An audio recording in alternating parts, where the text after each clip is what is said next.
Wolfpack Nation. Thank you guys so much for joining our latest episode here, our latest show, an interview we've got here with a really special guest heading into this game against Texas Tech that I know everybody's excited about. We've got Trevor Williams here with The Nation podcast for Texas Tech fans. And the Red Raiders, I know everybody's really excited about this matchup, and we wanted to give fans the opportunity to hear directly from one of the main insider fans we have there at Texas Tech. So, Trevor, how are you, man? Welcome to the show. Doing well. Thanks for having me, guys. Glad to be here. Yeah. So, you're with The Nation, and you were kind of telling us offline how you just recently had a name change. I think you were Guns Up Nation, and now you've just rebranded to The Nation. Can you talk a little bit about how your podcast started, where it's at now, the reason, you don't have to get all the details of the name change, but just tell us about your podcast, man. Yeah. What got you interested? So our creator's name is Michael. He started as a fan page some years back, started on Facebook, and grew to where it is today. I think on Twitter now we have like 30,000 followers. So I joined a couple of years ago as a contributor, writing some articles, hopping on podcasts where I'm needed, things like that. And it's been cool. It's been a fun ride. It's fun to be a part of something that's growing really fast and feel like we've got a good market share of the Texas Tech fan base and community. That's awesome. So do you feel like do you guys focus on one sports more than the other? How do you get your information out? Do you provide information on like recruiting and things like that? What can people look for if they were to go and find you at The Nation? So kind of all of the above. We don't particularly specialize in any sports. We do our best to provide coverage year-round as much as possible. I would say Twitter is where we're most active with things. I mean, even the smaller sports like tennis and golf, regularly providing updates on how those athletes are doing. But then obviously for the bigger sports, football, basketball, baseball, women's basketball, softball, things like that, regular articles, that we tweet those out as well. And then we have a network of podcasts. So some different podcasts that are part of the Nation group.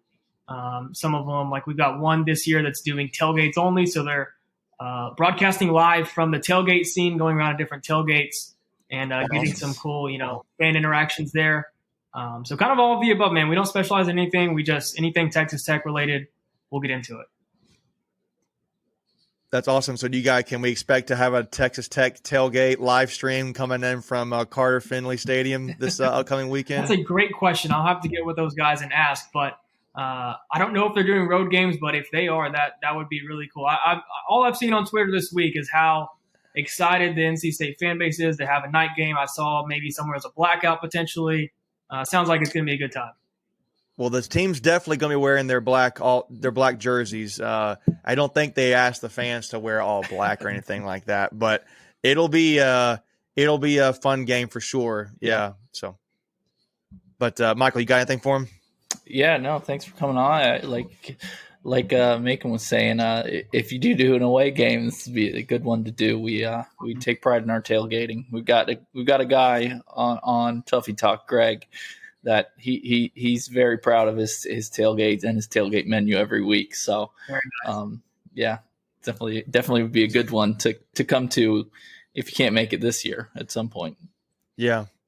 So, Trevor, let me ask you, man. So, Texas Tech, NC State fans don't really have a lot of basis with Texas Tech. Probably the closest connection they have is seeing Patrick Mahomes play on NFL every Sunday and killing it, really. I mean, he's one of the best quarterbacks, if not the best. Can you give State fans an inside, or maybe a 30,000 view of what the Texas Tech program is like? Not even have to be just football. It could be, but you can even branch it out to the athletic department as a whole. Yeah, so football specifically, some of your older fans especially may remember the Mike Leach days where Texas Tech was kind of at its heyday, at least in this century. After that, there's been some struggles. Obviously, Patrick Mahomes is the bright spot there, although you can look back at those records and see that we kind of wasted his talent a little bit, as most of the fan base would tell you.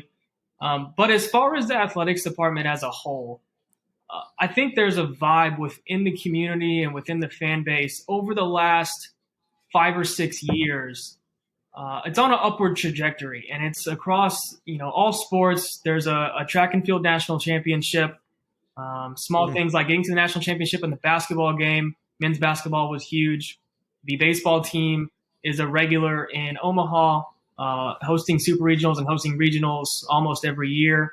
I know you guys have a great baseball program as well. I'm still sick for you guys at what happened a couple of years ago. Dude, don't even get us started, man. That was so bad. We got robbed so bad.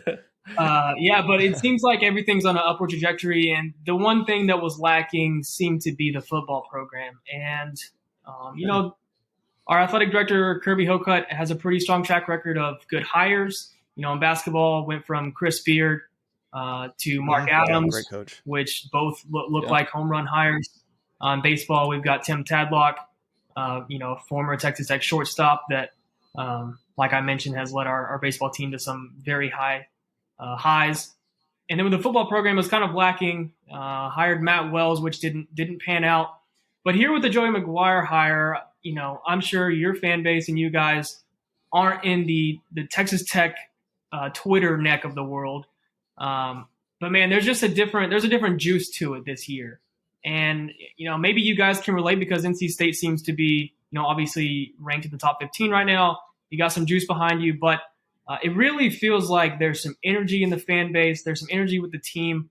And as we've seen in the first 2 games, it seems like the product on the field is what Texas Tech has been hoping for and yearning for.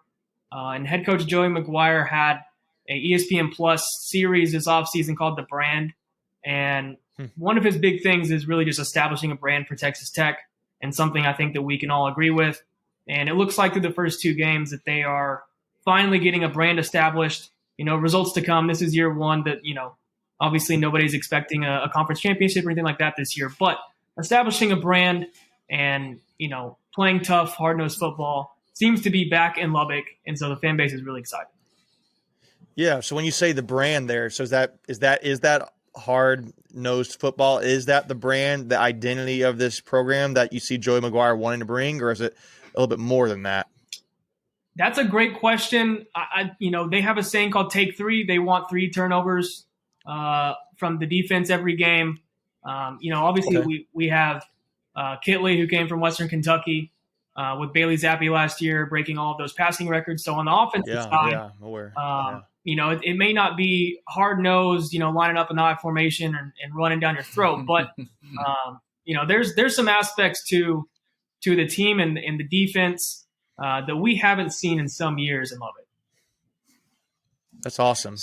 So, just from my, brief knowledge of Texas Tech and the new hire, Joey McGuire, it seems like fans are excited too about what he brings in recruiting, and that he's got good connections at the high school level in Texas, which, as everybody knows, the high school football in Texas is pretty much the best there is.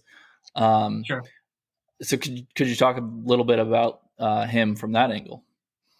Yeah, so that's a great point, and it's something that seemed to be lacking under Matt Wells, coming from Utah State.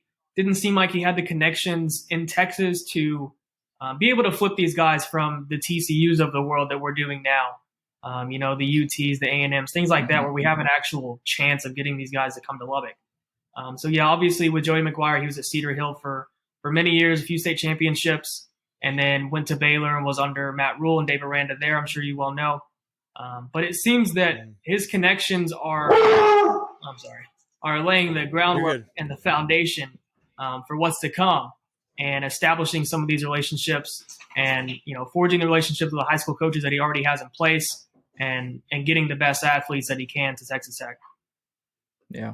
I think at one point earlier in the year, Texas Tech had the number 1 recruiting class. Yeah. For 2023. Yeah, we did. Yeah.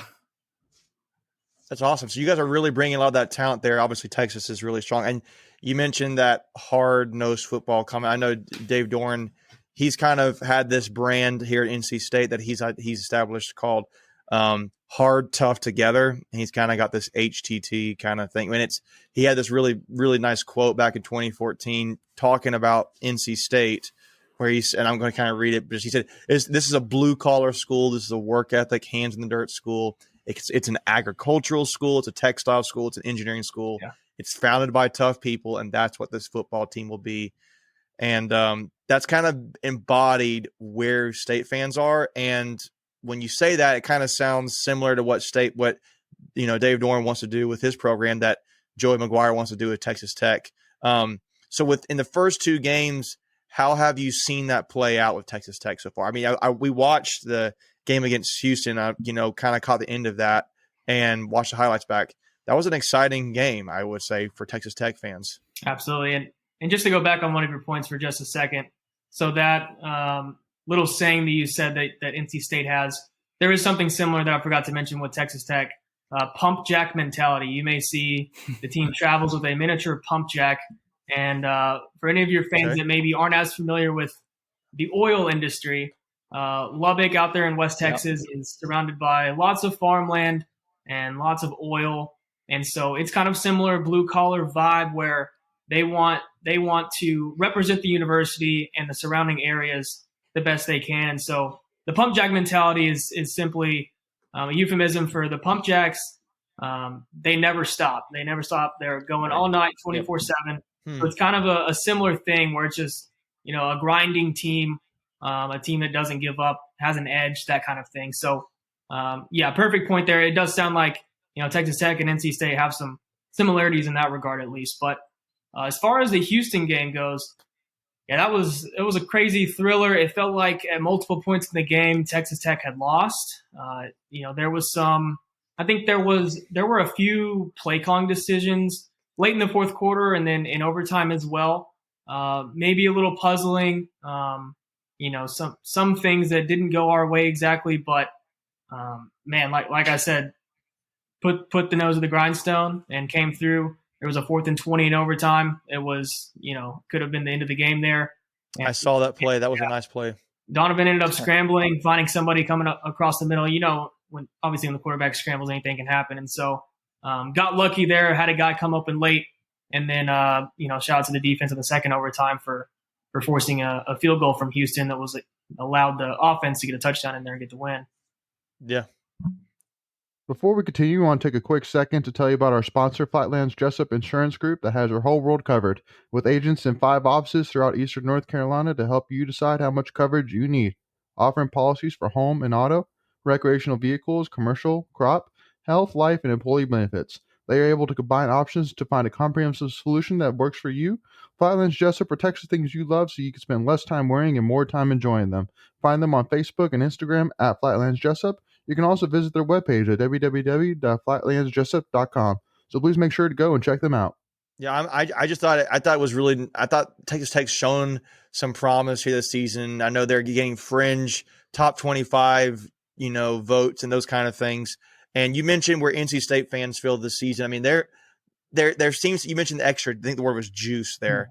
And I think State fans kind of rolling through last season, I think maybe this is just me, Michael. I kind of thought we were more excited sometimes going in last season because that was like, wow, we're really seeing something special grow here.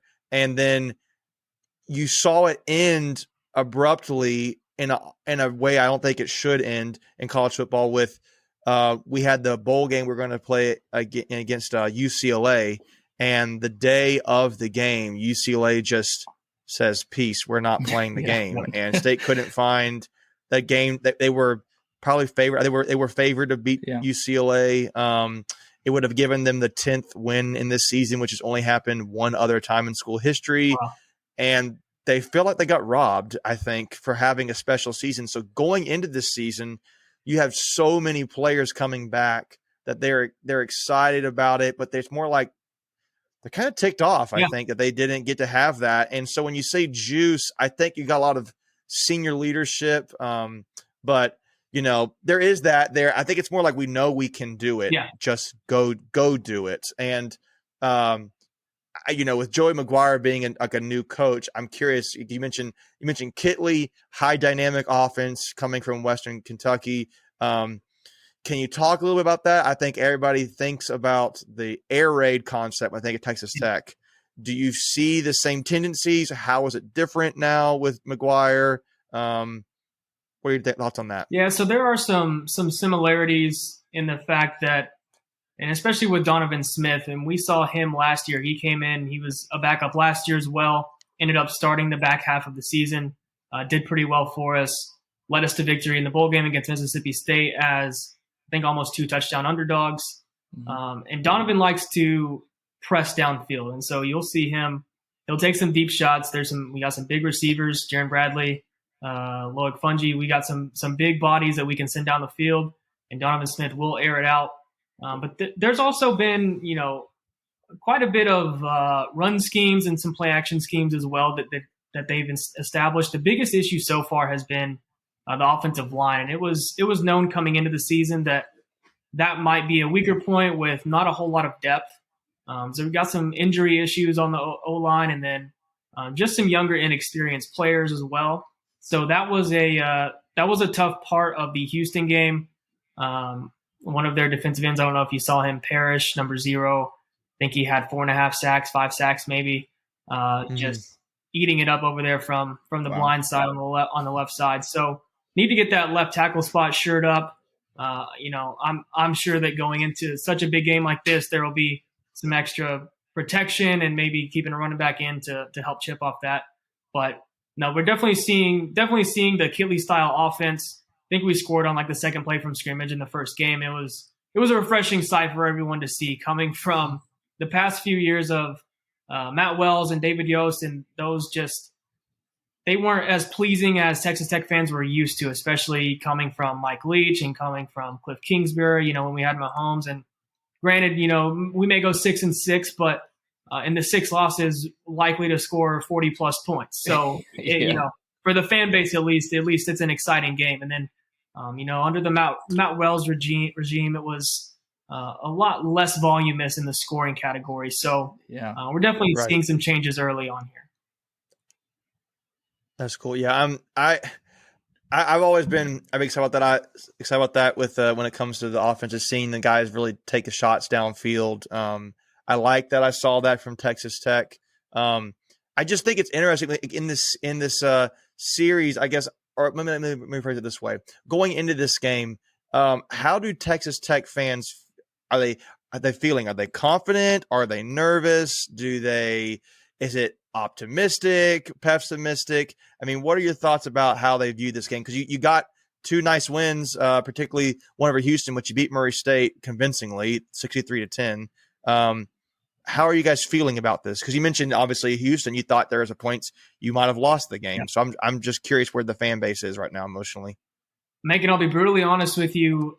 The fan base is overconfident, and like I said, I think coming into the season there was just a lot of energy surrounding the program, and we're up to a 2-0 start. And so for much of the fan base, the sky's the limit right now. I do my best to stay level-headed and even-keeled when it comes to things like this. This is the first road game of the season under a new coaching staff where we're already having O-line issues, and the point spread opened at like 7. I think it's already moved to 10 or 11 now. So I'm not going to sit here and tell you that, this is an easy game by any means, but the fan base is definitely very confident that we at least have the ability to beat NC State, which might be, might be a good thing compared to years past where a game like this on the schedule, and you may have some fans that aren't even tuning in because they can just chalk it up as an L. So I do think that, the vibe and the energy within the program and in the fan base at least suggests that, we think there's a fighting chance, which is nice. But the fan base is very, very confident. I think I saw a poll today on Twitter from one of the Texas Tech fan accounts polling, who's going to win the game. And I want to say it was like 87% Texas Tech. Obviously a biased game there, but. Yeah, that's. I mean, State fans have been there, done that, man, too, and they very well could win this game. I know. I was looking at the series though, which history really means nothing in this regard. The series, I know NC State has been leading in this series. They've played Texas Tech 5 previous times, and State has been 4-1 in the series. This could be a totally different thing. I just am curious because I mean, Texas Tech has had a solid start, 2-0. A lot of teams aren't 2-0 right now, undefeated. So For sure. Getting that ranked win at home against Houston, I get that. So I was just curious. But yeah, I think going into this preview for the game and breaking down some of the players and those kind of things in this next episode, that's gonna be really fun. But one question I have before we wrapped up, man, how about those renovations coming to Texas Tech? Yeah. Those renderings look awesome. They do. Can you talk about that? Are the fans pumped? I know they are. Yeah. So again, like I said earlier, as far as the trajectory of the athletics department as a whole, on that upward trajectory, it's also been accompanied with very, very generous donors and some Texas Tech alum that are seeing that there is, this trajectory of getting to the top in these major sports, and so they're being very generous and throwing lots of money around into making the facilities as best as they can be. The basketball facility, not sure if y'all have seen that. That's been up for a little over a year now, I believe. And all of the college basketball analysts that have been in there have said that if it's not the best in the country, it's definitely up there. So wow. started there. Now with this football renovation, it looks like it's going to be awesome. I think it's going to be the only field with a stadium tunnel walkout from the stands, similar to like how the Dallas Cowboys Stadium is. I think there's maybe another NFL stadium. So just some cool little features like that make it, not only state of the art, but unique in its own ways as well. But yeah, the renderings, they look crazy good. Looks awesome. Yeah. They look really good. Yeah, I'm really excited for seeing what that looks like in real life. But man, I think this can wrap up our first episode here, previewing Texas Tech. I really appreciate the insight you're giving us on the programs and the department there at Texas Tech, Trevor. But to the NC State fans, I really appreciate you guys tuning in this episode. We're going to have a part 2 coming up here where we're going to really break down Texas Tech offensively, defensively, where we see maybe areas that Texas Tech could have success, where Texas Tech maybe feel like they have some weaknesses. Kind of already hinted at positives and negatives here a little bit, but should be a fun one. Tune in. We really appreciate you guys finding this channel. Please be sure to like and subscribe. It really helps us out. And before I go, actually, I feel like I'd be doing bad service here. Trevor, where can State fans find you on Twitter or YouTube or anything like that? Yeah, so Twitter, the Guns Up Nation page is just at Guns Up Nation. And you can find all of my articles and stuff through the website there. Awesome. Well, thanks guys so much for NC State fans. And as always, go Pack, guys.